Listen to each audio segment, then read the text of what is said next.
राधे राधे। स्वागत है आप सबका आपके अपने चैनल निष्ठा कथा कहानी पर। आप सभी हमारे चैनल पर श्री रामचरितमानस के पाठ सुन रहे हैं, जो हम आपको अध्याय रूप में और हिंदी में सुना रहे हैं। उम्मीद करती हूँ कि ये पाठ आप सभी को पसंद आ रहे होंगे। आज का वीडियो अच्छा लगे तो वीडियो को लाइक और शेयर ज़रूर करिएगा और साथ ही हमारे चैनल को भी सब्सक्राइब करिएगा। तो चलिए आज का अध्याय शुरू करते हैं। अयोध्या के बारे में बताते हुए जो वर्णन किया जा रहा है, जिस प्रकार से सुंदर बाजार है जो वर्णन करते नहीं बनता, वहाँ वस्तुएं बिना ही मूल्य मिलती हैं। जहाँ स्वयं लक्ष्मीपति राजा हो, वहाँ की संपत्ति का वर्णन कैसे किया जाए। बजाज, सराफ आदि वाणिक बैठे हुए ऐसे जान पड़ते हैं मानो अनेक कुबेर हों। स्त्री, पुरुष, बच्चे और बूढ़े जो भी हैं, सभी सुखी और सदाचारी और सुंदर हैं। नगर के उत्तर दिशा में सरयू जी बह रही है, जिनका जल निर्मल और गहरा है। मनोहर घाट बंधे हुए हैं, किनारे पर जरा भी कीचड़ नहीं है। अलग कुछ दूरी पर वह सुंदर घाट है जहाँ घोड़ों और हाथियों के ठट्ट जल पिया करते हैं। पानी भरने के लिए बहुत से जनाने घाट हैं जो बड़े ही मनोहर हैं। वहाँ पुरुष स्नान नहीं करते। राजघाट सब प्रकार से सुंदर और श्रेष्ठ हैं, जहाँ चारों वर्णों के पुरुष स्नान करते हैं। सरयू जी के किनारे किनारे देवताओं के मंदिर हैं, जिनके चारों ओर सुंदर उपवन और बगीचे हैं। नदी के किनारे कहीं कहीं विरक्त और ज्ञान परायण मुनि और सन्यासी निवास करते हैं। सरयू जी के किनारे किनारे सुंदर तुलसी जी के झुंड बहुत से पेड़ मुनियों ने लगा रखे हैं। नगर की शोभा तो कुछ कही नहीं जाती। नगर के बाहर भी परम सुंदरता है। श्री अयोध्यापुरी के दर्शन करते ही संपूर्ण पाप भाग जाते हैं।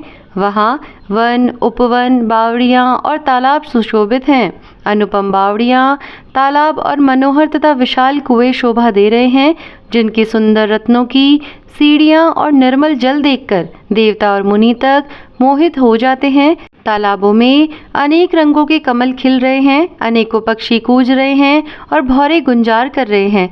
परम रमणीय बगीचे कोयल आदि पक्षियों की सुंदर बोली से मानो राह चलने वालों को बुला रहे हैं। स्वयं लक्ष्मीपति भगवान जहाँ राजा हो, उस नगर का कहीं वर्णन किया जा सकता है। अणिमा आदि 8 सिद्धियाँ और समस्त सुख संपत्तियाँ अयोध्या में छा रही हैं। लोग जहाँ तहाँ श्री रघुनाथ जी के गुण गाते हैं और बैठकर एक दूसरे को यही सीख देते हैं कि शरणागत का पालन करने वाले श्री राम जी को भजो। शोभा, शील, रूप और गुणों के धाम श्री रघुनाथ जी को भजो। कमल नयन और सांवले शरीर वाले को भजो। पलक जिस प्रकार नेत्रों की रक्षा करती है, उसी प्रकार अपने सेवकों की रक्षा करने वाले को भजो। सुंदर बाण, धनुष और तरकस धारण करने वाले को भजो। संत रूपी कमल वन के खिलाने के लिए सूर्य रूप रणधीर श्री राम जी को भजो। काल रूपी भयानक सर्प के भक्षण करने वाले श्री राम रूपी गरुड़ जी को भजो। निष्काम भाव से प्रणाम करते ही ममता का नाश कर देने वाले श्री राम जी को भजो। लोभ मोह रूपी हरिणों के समूह के नाश करने वाले श्री राम रूप किरात को भजो। कामदेव रूपी हाथी के लिए सिंह रूप तथा सेवकों को सुख देने वाले श्री राम जी को भजो। संशय और शोक रूपी घने अंधकार के नाश करने वाले श्री राम रूप सूर्य को भजो। राक्षस रूपी घने वन को जलाने वाले श्री राम रूप अग्नि को भजो। जन्म मृत्यु के भय को नाश करने वाले श्री जानकी जी समेत श्री रघुवीर को क्यों नहीं भजते। बहुत सी वासनाओं रूपी मच्छरों को नाश करने वाले श्री राम रूप हिमराशि बर्फ के ढेर को भजो। नित्य एक रस अजन्मा तथा अविनाशी श्री रघुनाथ जी को भजो। मुनियों को आनंद देने वाले, पृथ्वी का भार उतारने वाले और तुलसीदास के उदार और दयालु स्वामी श्री राम जी को भजो। इस प्रकार नगर के स्त्री पुरुष श्री राम जी का गुणगान करते हैं और कृपा निधान श्री राम जी सदा सब पर अत्यंत ही प्रसन्न रहते हैं। काकभूषुंडी जी कहते हैं, हे पक्षीराज गरुड़ जी, जब से राम प्रताप रूपी अत्यंत प्रचंड सूर्य उदित हुआ, तब से तीनों लोकों में पूर्ण प्रकाश भर गया है। इससे बहुतों को सुख और बहुतों के मन में शोक हुआ। जिन जिन को शोक हुआ, उन्हें मैं बखान कर कहता हूँ। सर्वत्र प्रकाश छा जाने से पहले तो अविद्या रूपी रात्रि नष्ट हो गई। पाप रूपी उल्लू जहाँ तहाँ छिप गए थे और काम रूपी क्रोध रूपी कुमुद मुंद गए थे। भांति भांति के बंधन कारक कर्म, गुण, काल और स्वभाव ये चकोर हैं जो राम प्रताप रूपी सूर्य के प्रकाश में कभी सुख नहीं पाते। मत्सर, डाह, मान, मोह और मद रूपी जो चोर हैं, उनका हुनर, कला भी किसी और नहीं चल पाता। धर्म रूपी तालाब में ज्ञान, विज्ञान ये अनेकों प्रकार के कमल खिल उठे। सुख, संतोष, वैराग्य और विवेक ये अनेकों चकवे शोक रहित हो गए। यह श्री राम प्रताप रूपी सूर्य जिसके हृदय में जब प्रकाश करता है, तब जिनका वर्णन पीछे से किया गया है, वे धर्म, ज्ञान, विज्ञान, सुख, संतोष, वैराग्य और विवेक बढ़ जाते हैं, और जिनका वर्णन पहले किया गया है, वे अविद्या, पाप, काम, क्रोध, कर्म, काल, गुण, स्वभाव आदि नाश को प्राप्त होते हैं और नष्ट हो जाते हैं। एक बार भाइयों सहित श्री रामचंद्र जी परम प्रिय हनुमान जी को साथ लेकर सुंदर उपवन देखने गए। वहाँ के सब वृक्ष फूले हुए और नए पत्तों से युक्त थे। सुअवसर जानकर सनकादि मुनि आए, जो तेज के पुंज, सुंदर गुण और शील से युक्त तथा सदा ब्रह्म आनंद में लवलीन रहते हैं। देखने में तो वे बालक लगते हैं, परंतु है बहुत समय के, मानो चारों वेद ही बालक रूप धारण किए हों। वे मुनि समदर्शी और भेद रहित हैं। दिशाएं हैं उनके वस्त्र हैं। उनके एक ही व्यसन है कि जहाँ श्री रघुनाथ जी की चरित्र कथा होती है, वहाँ जाकर वे उसे अवश्य सुनते हैं। शिव जी कहते हैं, हे भवानी, सनकादि मुनि वहाँ गए थे, वहीं से चले आ रहे थे जहाँ ज्ञानी मुनि श्रेष्ठ श्री अगस्त्य जी रहते थे। श्रेष्ठ मुनि ने श्री राम जी की बहुत सी कथाएं वर्णन की थी, जो ज्ञान उत्पन्न करने में उसी प्रकार समर्थ है जैसे अरणी लकड़ी से अग्नि उत्पन्न होती है। सनकादि मुनियों को आते देखकर श्री रामचंद्र जी ने हर्षित होकर दंडवत की और स्वागत कुशल पूछकर प्रभु ने उनके बैठने के लिए अपना पीताम्बर बिछा दिया। फिर हनुमान जी सहित तीनों भाइयों ने दंडवत की। सबको बड़ा सुख हुआ। मुनि श्री रघुनाथ जी की अतुलनीय छवि देखकर उसी में मग्न हो गए। वे मन को रोक ना सके। वे जन्म मृत्यु के चक्र से छुड़ाने वाले श्याम शरीर, कमल नयन, सुंदरता के धाम श्री राम जी को टकटकी लगाए देखते ही रह गए। पलक नहीं मारते और प्रभु हाथ जोड़े सिर नवा रहे हैं। उनकी प्रेम विहल दशा देखकर उन्हीं की भांति श्री रघुनाथ जी के नेत्रों से भी प्रेम अश्रुओं का जल बहने लगा और शरीर पुलकित हो गया। तदंतर प्रभु ने हाथ पकड़कर श्रेष्ठ मुनियों को बैठाया और परम मनोहर वचन कहे, हे मुनीश्वरों, सुनिए, आज मैं धन्य हूँ। आपके दर्शनों से ही सारे पाप नष्ट हो जाते हैं। बड़े ही भाग्य से सत्संग की प्राप्ति होती है, जिससे बिना ही परिश्रम जन्म मृत्यु का चक्र नष्ट हो जाता है। सत्संग का संग मोक्ष भवबंधन से छूटने का और कामी का संग जन्म मृत्यु के बंधन में पड़ने का मार्ग है। संत, कवि और पंडित तथा वेद पुराण आदि सभी सदग्रंथ ऐसा कहते हैं। प्रभु के वचन सुनकर चारों मुनि हर्षित होकर पुलकित शरीर से स्तुति करने लगे। हे भगवान, आपकी जय हो। आप अनंत रहित, विकार रहित, पाप रहित, अनेक सब रूपों में प्रकट, एक अद्वितीय और करुणामय हैं। हे निर्गुण, आपकी जय हो। हे गुण के समुद्र, आपकी जय हो, जय हो। आप सुख के धाम, अत्यंत ही सुंदर और अति चतुर हैं। हे लक्ष्मीपति, आपकी जय हो। हे पृथ्वी के धारण करने वाले, आपकी जय हो। आप उपमा रहित, अजन्मा, अनादि और शोभा की खान हैं। आप ज्ञान के भंडार, स्वयं मान रहित और दूसरों को मान देने वाले हैं। वेद और पुराण आपका पावन सुंदर यश गाते हैं। आप तत्व के जानने वाले, की हुई सेवा को मानने वाले और अज्ञान का नाश करने वाले हैं। हे निरंजन, माया रहित, आपके अनेकों अनंत नाम हैं और कोई नाम नहीं है, अर्थात आप सब नामों के परे हैं। आप सर्वरूप हैं, सब में व्याप्त हैं और सबके हृदय रूपी घर में सदा निवास करते हैं। अतः आप हमारा परिपालन कीजिए। राग, द्वेष, अनुकूलता, प्रतिकूलता, जन्म मृत्यु आदि द्वंद्व, विपत्ति और जन्म मृत्यु के जाल को काट दीजिए। हे राम जी, आप हमारे हृदय में बसकर काम और मत का नाश कर दीजिए। आप परमानंद स्वरूप, कृपा के धाम और मन की कामनाओं को परिपूर्ण करने वाले हैं। हे श्री राम जी, हमको अपनी अविचल प्रेमा भक्ति दे दीजिए। हे रघुनाथ जी, आप हमें अपनी अत्यंत पवित्र करने वाली और तीनों प्रकार के तापों और जन्म मरण के क्लेशों का नाश करने वाली भक्ति दे दीजिए।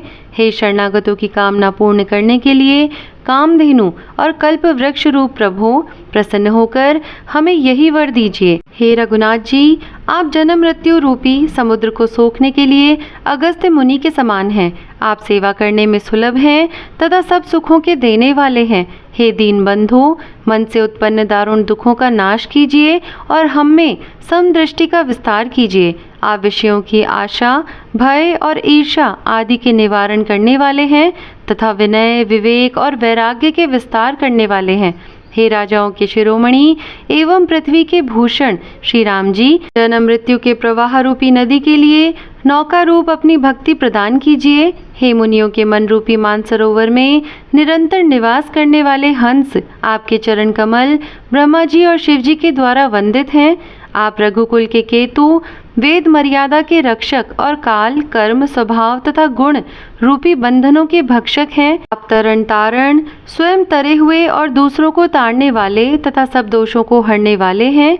तीनों लोकों के विभूषण आप ही तुलसीदास के स्वामी हैं। प्रेम सहित बार बार स्तुति करके और सिर नवाकर तथा अपना अत्यंत मनचाहा वर पाकर सनकादि मुनि ब्रह्मलोक को चले गए। तब भाइयों ने श्री राम जी के चरणों में सिर नवाया। सब भाई प्रभु से पूछते सकुचाते हैं, इसलिए सब हनुमान जी की ओर देख रहे हैं। वे प्रभु के श्रीमुख की वाणी सुनना चाहते हैं, जिसे सुनकर सारे भ्रमों का नाश हो जाता है। अंतर्यामी प्रभु सब जान गए और पूछने लगे, कहो हनुमान, क्या बात है? तब हनुमान जी हाथ जोड़कर बोले, हे दीन दयालु भगवान, सुनिए। हे नाथ, भरत जी कुछ पूछना चाहते हैं पर प्रश्न करते मन में सकुचा रहे हैं। भगवान ने कहा, हनुमान, तुम तो मेरा स्वभाव जानते ही हो। भरत के और मेरे बीच में कभी कोई अंतर नहीं है। प्रभु के वचन सुनकर भरत जी ने उनके चरण पकड़ लिए और कहा, हे नाथ, हे शरणागत के दुखों को हरने वाले, सुनिए। हे नाथ, ना तो मुझे कुछ संदेह है और ना स्वप्न में भी शोक और मोह है। हे कृपा और आनंद के समूह है, यह केवल आपकी ही कृपा का फल है। तथापि हे कृपा निधान, मैं आपसे एक धृष्टता करता हूँ। मैं सेवक हूँ और आप सेवक को सुख देने वाले हैं। इससे मेरी धृष्टता को क्षमा कीजिए और मेरे प्रश्न का उत्तर देकर सुख दीजिए। हे रघुनाथ जी, वेद पुराणों ने संतों की महिमा बहुत प्रकार से गाई है। आपने भी अपने श्रीमुख से उनकी बड़ाई की है और उन पर प्रभु आपका प्रेम भी बहुत है। हे प्रभु, मैं उनके लक्षण सुनना चाहता हूँ। आप कृपा के समुद्र हैं और गुण तथा ज्ञान में अत्यंत निपुण हैं। हे शरणागत का पालन करने वाले, संत और असंत के भेद अलग अलग करके मुझको समझाकर कहिए। श्री राम जी ने कहा, हे भाई, संतों के लक्षण और गुण असंख्य हैं, जो वेद और पुराणों में प्रसिद्ध हैं। संत और असंतों की करनी ऐसी है जैसे कुल्हाड़ी और चंदन का आचरण होता है। हे भाई सुनो, कुल्हाड़ी चंदन को काटती है क्योंकि उसका स्वभाव या काम ही वृक्षों को काटना है, किंतु चंदन अपने स्वभाववश अपना गुण देकर उसे काटने वाली कुल्हाड़ी को सुगंध से सुवासित कर देता है। इसी गुण के कारण चंदन देवताओं के सिर पर चढ़ता है और जगत का प्रिय हो रहा है, और कुल्हाड़ी के मुख को यह दंड मिलता है कि उसको आग में जलाकर फिर घन से पीटते हैं। संत विषयों में लंपट लिप्त नहीं होते, शील और सद्गुणों की खान होते हैं। उन्हें पराया दुख देखकर दुख और सुख देखकर सुख होता है। वे सब में सर्वत्र सब समय समता रखते हैं। उनके मन कोई उनका शत्रु नहीं होता। वे मद से रहित और वैराग्यवान होते हैं तथा लोभ, क्रोध, हर्ष और भय का त्याग किए हुए रहते हैं। उनका चित्त बड़ा कोमल होता है। वे दीनों पर दया करते हैं तथा मन, वचन और कर्म से मेरी निष्कपट विशुद्ध भक्ति करते हैं। सबको सम्मान देते हैं पर स्वयं मान रहित होते हैं। हे भरत, वे प्राणी संतजन मेरे प्राणों के समान हैं। उनको कोई कामना नहीं होती। वे मेरे नाम के परायण होते हैं। शांति, वैराग्य, विनय और प्रसन्नता के घर होते हैं। उनमें शीतलता, सरलता, सबके प्रति मित्र भाव और ब्राह्मणों के चरणों में प्रीति होती है, जो धर्मों को उत्पन्न करने वाली है। हे तात, ये सब लक्षण जिसके हृदय में बसते हों, उसको सदा सच्चा संत जानना, जो शम, मन के निग्रह, दम, इंद्रियों के निग्रह, नियम और नीति से कभी विचलित नहीं होते, मुख से कभी कठोर वचन नहीं बोलते, जिन्हें निंदा और स्तुति बड़ाई दोनों समान है, और मेरे चरण कमलों में जिनकी ममता है, वे गुणों के धाम और सुख की राशि संतजन मुझे प्राणों के समान प्रिय है। अब असंतों का, दुष्टों का स्वभाव सुनो। कभी भूलकर भी उनकी संगति नहीं करनी चाहिए। उनका संग सदा दुख देने वाला होता है। जैसे बुरी जाति की गाय कपिला सीधी और दुधारू गाय को अपने संग से नष्ट कर डालती है, दुष्टों के हृदय में बहुत अधिक संताप रहता है। वे पराई संपत्ति और सुख देखकर सदा जलते रहते हैं। वे जहाँ कहीं दूसरे की निंदा सुन पाते हैं, वहाँ ऐसे हर्षित होते हैं मानो रास्ते में पड़ी निधि और खजाना पा लिया हो। तो इस प्रकार से आज का अध्याय यहीं पर समाप्त करते हैं। आगे की कथा हम अगले अध्याय में सुनेंगे। उम्मीद करती हूँ आज का ये अध्याय आप सभी को पसंद आया होगा। वीडियो पसंद आया हो तो लाइक और शेयर ज़रूर करिएगा। साथ ही हमारे चैनल पर नए हैं तो चैनल को सब्सक्राइब भी करिएगा। मैं मिलती हूँ आपसे अगले अध्याय के साथ में। तब तक के लिए धन्यवाद। राधे राधे। जय श्री राम।